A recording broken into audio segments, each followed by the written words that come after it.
Ilaina ny hisian'ny fanarenam-pirenena hialana amin'ny fiverimberenan'ny krizy raha ny feikefitra nivoaka nandritra ny fivoriana niarahan'ireo solotenan'ny faritra rehetra manerana ny Nosy nanatanterahana Teny Ivato nandritra ny 3 andro izay arantsika vetrany kosa ny tatitra izay entiny ravaka randriamanalina.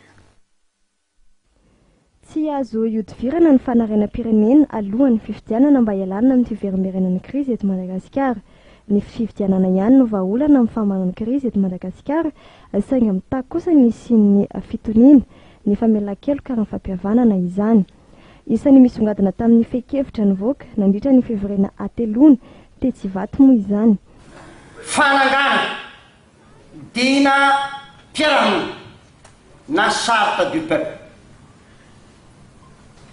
Rehefa voalaza aby voatanisa aby ireo zavatra rehetra reo mifamela hery koa sika tsy maintsy atao zany, tsy maintsy atao ny grand pardon kirisoa sika amin'ny hoavy fa zao zay tsy ilaza fa dia hatao fomba fanao ny tsy mety zay tsy milaza fa tsy maintsy hoe zay tsy maty manota dia tsy maintsy havela hatao an'izay any. Ny filoha roa teo aloha ny professeur Azafalibera sy ny amiral literaturika dia isany nanome voninahitra ny lanonana fampahafantarana ny feikefitra ty fivoriana ity. Nampafantatra ny fanaoanana izany amiral literaturika ary nampatsy ihany koa ny soso-kevitra netiny entiny analana ny firenena ny fahantrana misy azy amin'izao fotoana izao. Misy namana fandelam-bato izahay afaka mitondra farafahakeliny 2 milliards de dollars par an pendant 5 ans.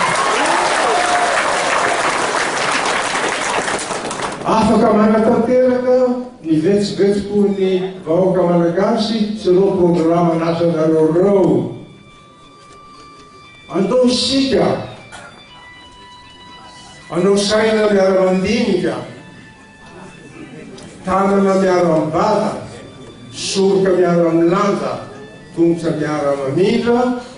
Raha izany no ataontsika satria tokotokana tsy mahala ao, azo tokana tsy mahala ary mitabetsy ranony mamba iaraka isika. Marina moa fa ny 17 hatramin'ny 19 oktobra lasa teo no nanaovana ny fivoriana namoana ny feikefitra ary solotena mahery ny 500 avy amin'ireo faritany 4 teo aloha mivondrona anatin'ny vovonana antsoina hoe fiombonana ao amin'ny filaminana sy ny fanarenam-pirenena na ny APRN no nanatanteraka izany.